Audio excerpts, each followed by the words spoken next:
is I think almost 40-year-old metal roof, and when the client reached out to us, obviously they had some leaks and wanted some different options for repairing.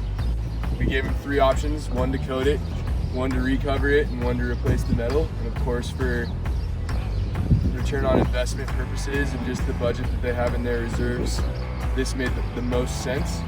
So what you're looking at here is the roof that's been prepped before the base coat and the top coat are applied. This is a American Weatherstar acrylic.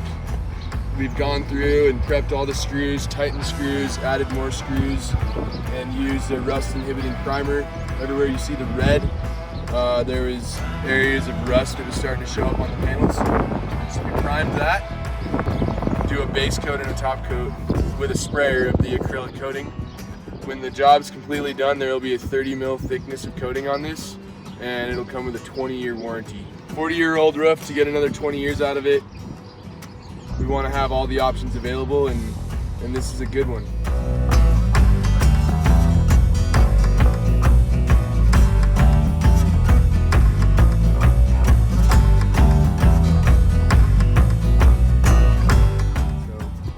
Feel free to reach out to us if you're interested in coating on an industrial building. We can do some of these systems on more than just metal, but specifically for metal, we like to use acrylics.